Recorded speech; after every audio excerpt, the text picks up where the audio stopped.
ఉద్యోగం చేసొచ్చే శాలరీతో నా కన్న తల్లిని నా తమ్ముణ్ణి పోషించుకుంటాను.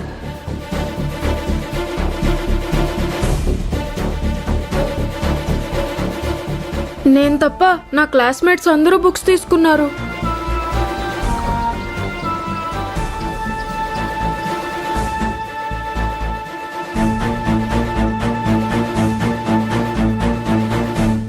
ఎందుకు భగవంతుడా మాకిన్ని కష్టాలు పెడుతున్నావు?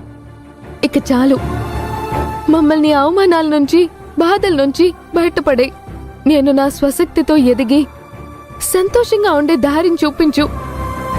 ఒక్క అవకాశం ఇవ్వు తండ్రి. అది కాదమ్మా. చాలు చాలే అమ్మా.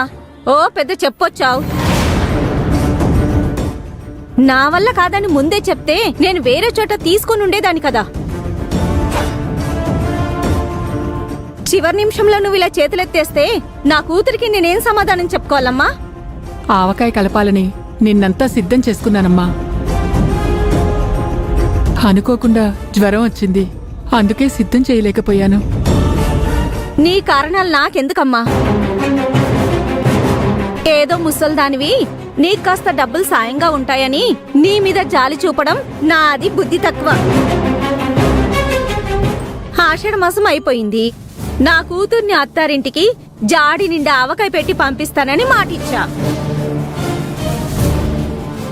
ఇప్పుడది ప్రయాణానికి కూడా కూర్చుంది. వేరే చోట తీసుకునే సమయం కూడా లేదు. నువ్వైతే ఫ్రెష్గా ఆవకాయ పెడతావు కదా అని నీకు చెప్పింది. దాని అత్తగారింట్లో కూడా ఆవకాయ కోసం ఎదురు చూస్తూ ఉన్నారు. ఇప్పుడు నేనేం చెప్పను? నా పరువు పోయే పనిచేశావు. అది కాదమ్మా. ఊరుకోమ్మా, నా కొంప ముంచేశావు. పాపం పెద్దావిడ ఆరోగ్యం బాలేదని చెప్తుంది కదండి, ఎందుకు అరుస్తున్నారు? నీదేం పోయిందమ్మా? బానే చెప్తావు. పరువు పోయేది నాకు. మీకు అభ్యంతరం లేకపోతే నేను ఆవకాయ చేసిస్తాను. చూస్తే చదువుకున్న దానిలో ఉన్నావు. ఆవకాయ అంటే మామిడికాయ ముక్కలో ఉప్పు, కారం, నూనె వేసి కలపడం కాదమ్మా. తెలుసండి. ఒక అరగంట టైం ఇస్తే నేను ఆవకాయ కలిపిస్తాను. మీకు నచ్చకపోతే అప్పుడు మాట్లాడండి. ఏదో ఒకటి కానివ్వు, నాకు వేరే దారి లేదు కదా. నీకెందుకమ్మా శ్రమ? ఇందులో శ్రమేముందండి? సాటి మనిషిగా నేను చేస్తున్న సహాయం. పదండి.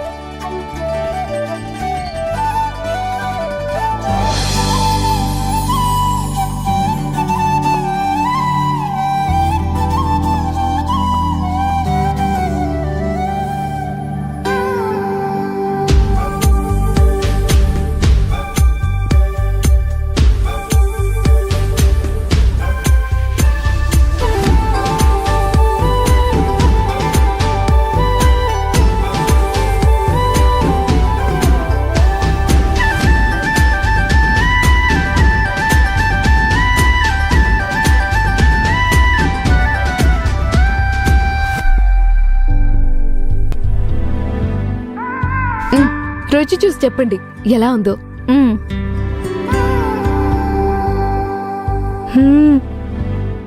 ఆహా, నా చిన్నప్పుడు మా అమ్మమ్మ పెట్టిన పచ్చడ్లా అద్భుతంగా ఉందమ్మా. పాత రోజులు గుర్తు చేసావమ్మా. ఏమో అనుకున్నాను కాని అరగంటలో ఆవకాయ రెడీ చేసావమ్మా. నా మాట పోకుండా కాపాడావమ్మా. తెలియక తప్పుగా మాట్లాడుంటే క్షమించండమ్మా. పర్లేదండి. పెద్దావణ్ణి మాట్లాడుతుంటే కాస్త కోపం వచ్చింది కానీ మీ బాధని నేను అర్థం చేసుకోగలను. మన తెలుగు వాళ్ళకి ఆవకాయ అంటే కేవలం తినే పదార్థమే కాదు, ఒక భావోద్వేగం, కుటుంబంలో ఒక భాగం. చాలా సంతోషమమ్మా. ఇదిగో పెద్దావిడా, సమయానికి అమ్మాయి వచ్చి కాపాడింది నిన్ను. ఇదిగో డబ్బులు తీసుకో.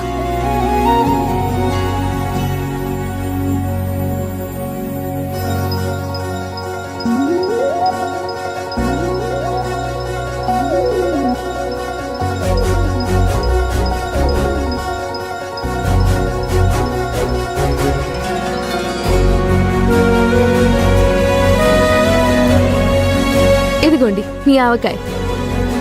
థ్యాంక్స్ అమ్మా. అమ్మా, పెద్దదాన్ని చేతులెత్తి దండం పెడితే నీకు ఆయుక్షీణం. నీకెలా కృతజ్ఞతలు చెప్పాలో నాకర్థం కావట్లేదు. నా మాట పోకుండా కాపాడావమ్మా. అదంత పెద్ద పనా ఏంటి చెప్పండి? దీంట్లో ఏముందమ్మా? తీసుకోమ్మా. అయ్యో, ఎందుకమ్మా? ఉంచుకోమ్మా. నీ కష్టానికి ప్రతిఫలమమ్మా. సమయానికి నువ్వు రాకపోతే ఆవకాయ అయ్యేదే కాదు, నాకీ డబ్బులొచ్చేవీ కావు.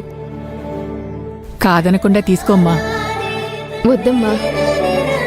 కష్టానికి అండగా ఉండలేనప్పుడు మనం మనుషులం ఎలా అవుతాం? దయచేసి దీన్ని డబ్బుతో ముడి పెట్టకండి.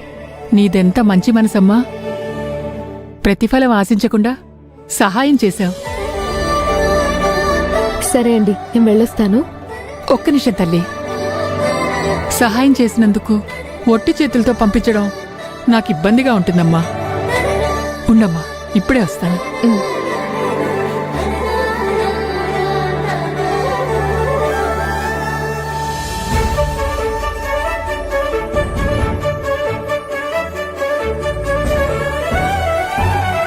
ఇదిగోమ్మా, నా తృప్తి కోసం ఈ మామిడికాయలు తీసుకెళ్లి ఆవకాయ పెట్టుకో. నువ్వు చేసిన సహాయం ఊరికే పోదమ్మా. దేవుడు నీకు మంచి జీవితాన్నిస్తాడు. వెళ్ళొస్తాను. మంచిదమ్మా.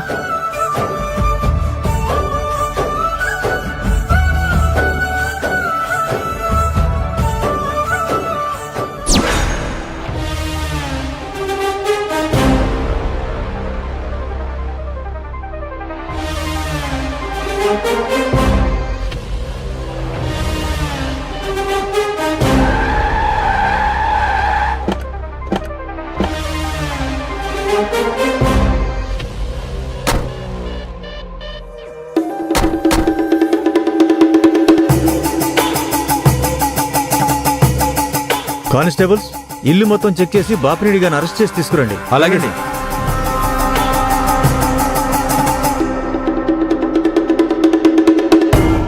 కానిస్టేబుల్స్, లోపలికి వెళ్ళి చూడండి.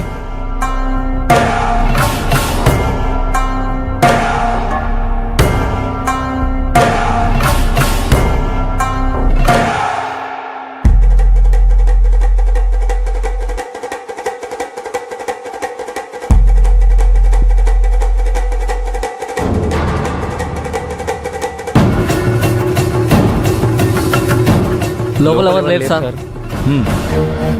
పదండి సార్.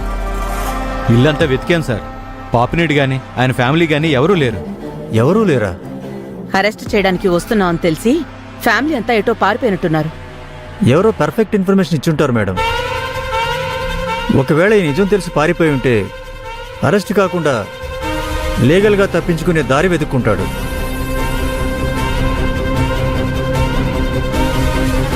తప్పించుకోవడానికి ఎన్ని ప్లాన్లు వేసినా నేను వదలను బాపినేడు.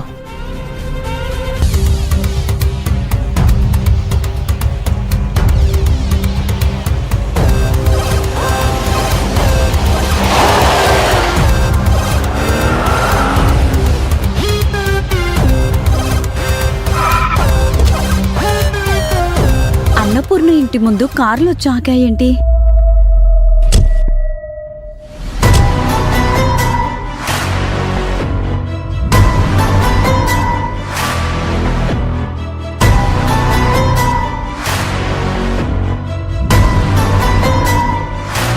ఇదేంటి, బాపినిడి వాళ్ళు అన్నపూర్ణ ఇంటికొచ్చారు, చేతుల్లో స్వీట్స్ ఉన్నాయేంటి? అయ్యయ్యో, చేతులు డబ్బులు పోయనే, అయ్యయ్యో జేబులు ఖాళీ ఆయనే.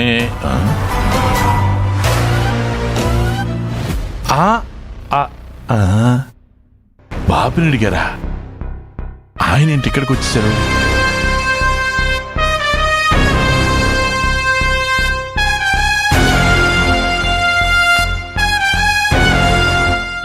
అంకుల్, అంకుల్ రండి రండి సార్. రండి అంకుల్, మీకోసం వెయిట్ చేస్తున్నాను. నమస్కారం బాపిరెడ్డి గారు. మీరా? మా ఇంటికి వచ్చారా? రండి రండి రండి. మొత్తానికి పంతం పట్టి సాధించావే విష్ణు. నన్ను మీ ఇంటికి రప్పించావు. అయ్యో నిలబడరండి బాపినేడు గారు, లోపల రండి. ఆ, రండి. ఆగండి.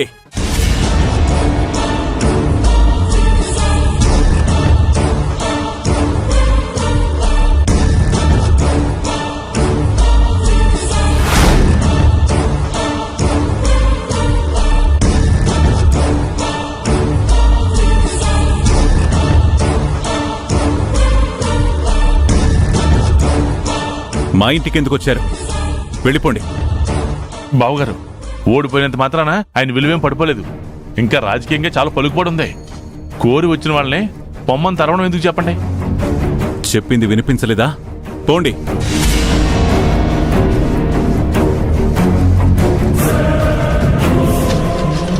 ఆవేశపడకండి శివరామరాజు గారు. నమస్కారానికి ప్రతి నమస్కారం సంస్కారం. ఇంటికి వచ్చింది శత్రువైనా ఎందుకు వచ్చారని అడిగి మర్యాదగా మాట్లాడడం మన ఆచారం.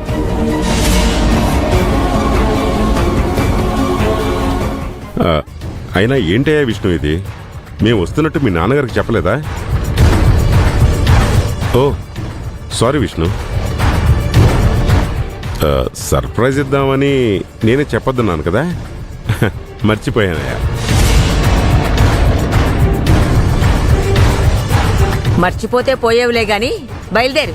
నన్ను వెళ్ళిపోమని కుటుంబం అంతా ఒకే మాట పాడితే ఎలా చెప్పండి? ఇప్పుడు మన రెండు కుటుంబాల మధ్య పచ్చగడ్డి వేస్తే బగ్గుమనేంత శత్రుత్వం ఉంది. అయినా సరే నేను కోరి మీ ఇంట్లో అడుగు పెట్టాను అంటే ఏదో బలమైన కారణం ఉండే ఉంటుంది కదా.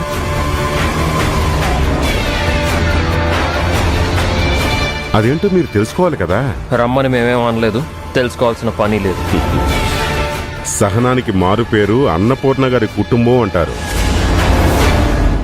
ఇంత మంచి పేరున్న మీరు నన్నైతే అసలు మాట్లాడనివ్వట్లేదు, వచ్చిన కారణం చెప్పనివ్వటం లేదు. ఇదిగోండి శివరామరాజు గారు, సారీ, ఇంకా పేరు పెట్టి పిలవడం ఏంటి, వరుస పెట్టి పిలుచుకుందాం. ఏం లేదు బాబుగారు,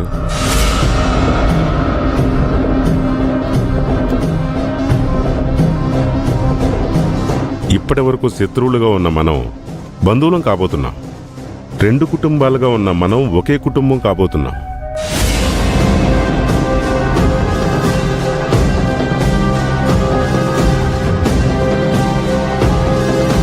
బంధువులం కాబోతున్నాం అంటాడేంటన్నయ్య? ఏం మాట్లాడుతున్నావు? బంధువులం కావడం ఏంటి, ఒకే కుటుంబం అవడం ఏంటి? వయసుకి వాళ్ళు పెద్దవాళ్ళు, కుటుంబానికి యజమానులు. ముందు వాళ్ళని మాట్లాడుకోని తర్వాత అన్ని విషయాల్లోనూ క్లారిటీ వస్తుందిలే. బావగారు, మీ కొడుకు విష్ణు, నా కూతురు కీర్తి ఒకరినొకరు ప్రేమించుకున్నారు. తను నాకు మంచి ఫ్రెండ్ మాత్రమే. నా స్నేహాన్ని దూరం పెట్టొద్దని చేతులు పట్టుకుని బ్రతిమలాడాను.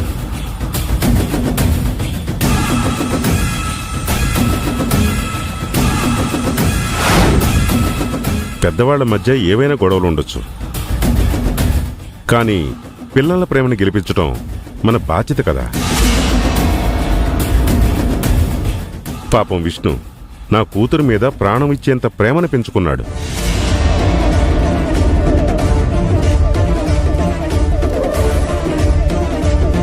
కీర్తి లేకపోతే తను బ్రతకలేను, చచ్చిపోతాను అంటున్నాడు.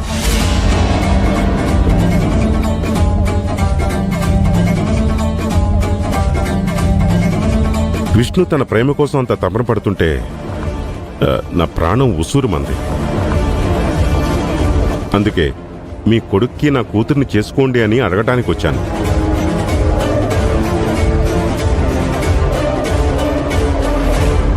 నువ్వు ఆ బాపినీడి కూతుర్ని ప్రేమిస్తున్నావా అని మీ అమ్మ అన్నిసార్లు అడిగింది కదా విష్ణు. అప్పుడేమో మా ఇద్దరి మధ్య ఏమీ లేదని, మా ఇద్దరి మధ్య స్నేహం మాత్రమే ఉందని ఎందుకు మాట దాటేశావు? మీ అమ్మ అడిగినప్పుడు చెప్పకుండా ఇప్పుడు వాళ్ళింటికొచ్చేలా చేయడం ఏంట్రా? ఇదేం పద్ధతి? పెద్దవాళ్ల మధ్య సమస్యలున్నాయి కాబట్టి తన ప్రేమ గురించి చెప్పడానికి కొంచెం భయపడుంటాడు. అవునా? అమ్మ అడిగినప్పుడు మా ప్రేమ గురించి చెప్పడానికి నేను కొంచెం భయపడ్డాను. కానీ కీర్తి అంటే నాకు చాలా ఇష్టం.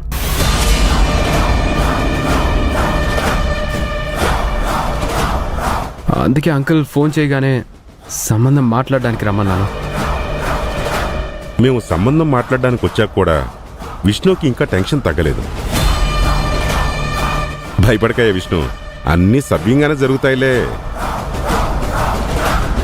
అయినా బావగారు, సంబంధం మాట్లాడడానికి వచ్చిన వాళ్ళని సాధారణంగా లోపలికి ఆహ్వానించి మంచి చెడు మాట్లాడటం పద్ధతి. మీది మర్యాదస్తుల కుటుంబం, మీరు కూడా అలాగే చేస్తారని నాకు తెలుసు. ఏంటి కోటయ్య, నువ్వు కూడా మాట్లాడవు? పెద్ద మనిషివి, అన్నీ తెలిసిన వాడివి, ఒక మాట చెప్పు. గద్ద ముఖం వేసుకున్నా ఈయన పెద్ద మనిషి ఏంటి? నువ్వు ఉండత్తమ్మా, పెద్దానికి మధ్యలో దొరతావు. బావా, వాళ్ళు సంబంధం మాట్లాడడానికి ఒక మెట్టు దిగి వచ్చారు. ఇంకేం మాట్లాడకుండా లోపలికి తీసుకెళ్ళు.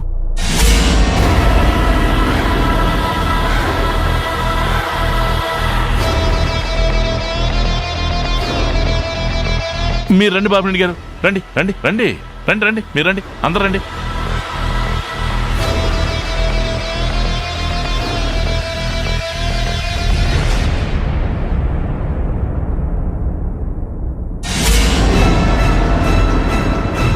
బాలు, ఇలా రా.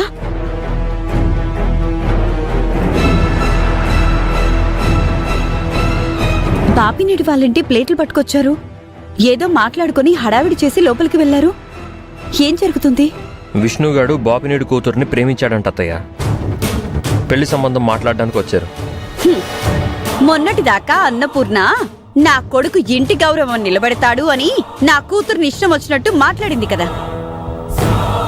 ఏ బాపినీడు అయితే మన కుటుంబాన్ని నాశనం చేయాలని చూశాడో వాడి కూతుర్నే వీడు ప్రేమించాడు. ఇప్పుడు అన్నపూర్ణ కొడుకు చేసిన ఘనకార్యం గురించి ఏమంటుందో. అసలు అత్తయ్యకి ఈ విషయమే తెలియదు కదా. తెలిసాక అప్పుడు చూద్దాంలే. సరే అత్తయ్య, నేను వెళ్తాను.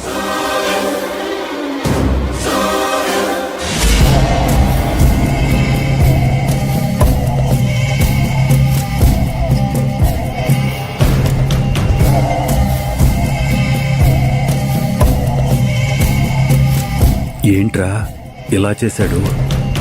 ఇలాంటిదేదో జరుగుతుందని నేను ఆ రోజు అనుకున్నాను మా. ఏంటమ్మా వీళ్ళు సంబంధం మాట్లాడడానికి చెప్ప పెట్టకుండా ఇలా వచ్చేశారు. ఇప్పుడు ఈ విషయం వదినకు తెలిసిందంటే పెద్ద రచ్చ అయిపోతుంది. ఆ బుద్ధి విష్ణుగాడికి ఉండాలి. ఏది జరిగితే అది జరగని మనమేం చేస్తాం? ఏంటి బావగారు, అందరూ అలా ఉన్నారు? సంతోషంగా ఉండాల్సిన సందర్భం, వేడుక చేసుకోవాల్సిన సమయం. అలా నోటికి తాళం వేసుకుని ఉంటే ఎలా చెప్పండి? అయినా సంబంధం కలుపుకోవడానికి వచ్చాం. మంచినీళ్లు, టీలు, కాఫీ లాంటివి ఏమైనా కావాలని అడగటం, అతిథి మర్యాదలు చేయటం, కనీసం ఇలాంటి మర్యాదలు ఏవీ లేవా?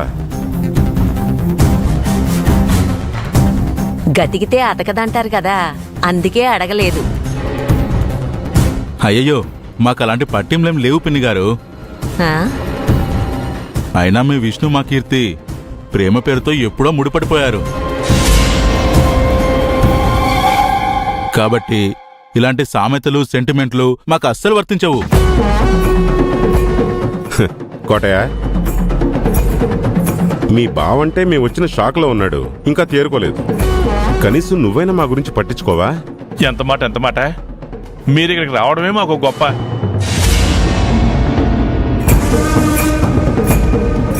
పట్టించుకోకుండా ఎలా ఉంటాను? తగిన మర్యాదలు చేయకుండా ఎలా ఉంటాం? నిర్మలా, వెళ్ళి కాఫీ పట్టరా.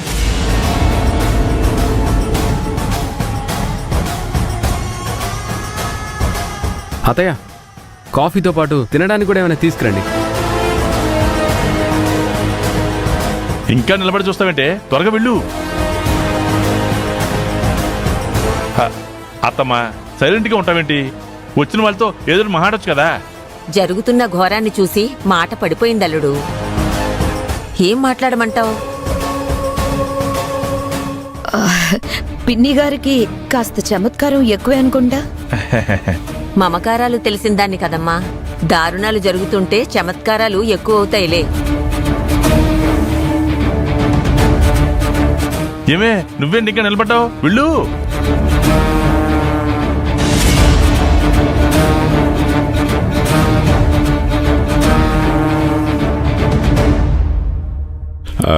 బావగారు, ఇలాంటి నిర్ణయాలు ఏవైనా మీరు అన్నపూర్ణ గారు కలిసి తీసుకుంటారని తెలుసు. ఆవిడ మాట దాటి మీరు అడుగు కూడా వేరని తెలుసు. అక్కయ్య గారు వచ్చాకే మిగతా విషయాలు మాట్లాడుకుందాం. విష్ణు, ఇంకా ఆలస్యం దీనికి మీ అమ్మగారికి ఫోన్ చేసి వెంటనే రమ్మని చెప్పు. అసలే మున్సిపల్ చైర్మన్ 100 టెన్షన్లు తల మీద ఉంటాయి. ఈ శుభవార్త తెలిస్తే సంతోషపడతారు. ఆవిడ ఇక్కడికి వచ్చి మమ్మల్ని చూసి విషయం తెలుసుకుని ఆశ్చర్యపోవాలి. ఫోన్ చేయమ్మా. సరే అంకుల్.